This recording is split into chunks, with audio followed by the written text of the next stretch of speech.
একমাত্র ছেলে তার বাবাকে প্রথমবারের মতো বৃদ্ধাশ্রমে রেখে বাসায় ফিরে যাচ্ছিল। রাস্তার মাঝে হঠাৎই তার ফোন এলো এবং তার ফোনটি ছিল তার স্ত্রীর। তার স্ত্রী তাকে ফোন দিয়ে বলতেছে, তুমি আরো একবার বৃদ্ধাশ্রমে ফিরে যাও, একটা কথা বলতে ভুলে গেছি। বৃদ্ধাশ্রমে গিয়ে তুমি তোমার বাবাকে ভালোভাবে বুঝিয়ে এসো। কোন অনুষ্ঠান বা ঈদ, এমনকি তোমার জন্মদিনেও যেন তোমার বাবা কষ্ট করে ওই বৃদ্ধাশ্রমে থেকে যায়, আমাদের বাড়িতে যেন না আসে। বাধ্য হয়ে বউয়ের কথা মতো আবার বৃদ্ধাশ্রমে ফিরে গেল। সেখানে গিয়ে সে একটা অদ্ভুত দৃশ্য দেখতে পেল। তার বৃদ্ধ বাবা ওই বৃদ্ধাশ্রমের বৃদ্ধ মালিকের সাথে খুব হেসে কথা বলছে।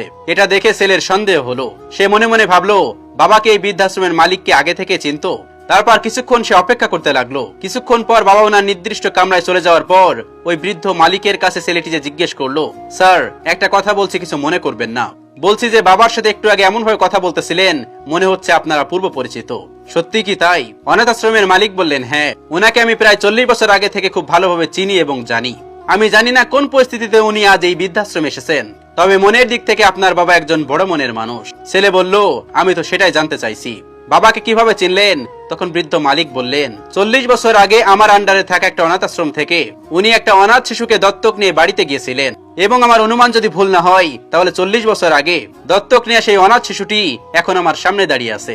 এই কথাগুলো শোনার পর ছেলেটি আর বুঝতে বাকি রইল না 40 বছর আগে সেই অনাথ শিশুটি যে উনি। ছেলেটির চোখ দিয়ে অঝোর ধারায় অশ্রু পড়তে লাগলো। ছেলেটি হাওমাও করে কাঁদতে লাগলো।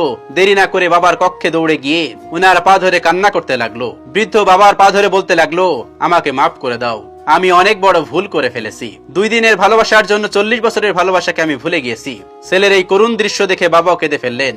তিনি ছেলেকে পা থেকে তুলে বুকে জড়িয়ে ধরে বলতে লাগলেন, দূর বোকা ছেলে, এর জন্য কান্না করতে আছে, আমি তো তোকে মাফ করে দিয়েছি। এবার ছেলেটি কান্না থামিয়ে সেই বৃদ্ধাশ্রম থেকে বাবাকে নিয়ে বাড়ির পথে রওনা দিল। ভিডিওটি অনেক শিক্ষামূলক, শেয়ার করে সবাইকে দেখার সুযোগ করে দিবেন, এবং পৃথিবীর সকল বাবার প্রতি আমার রইল শ্রদ্ধা এবং ভালোবাসা।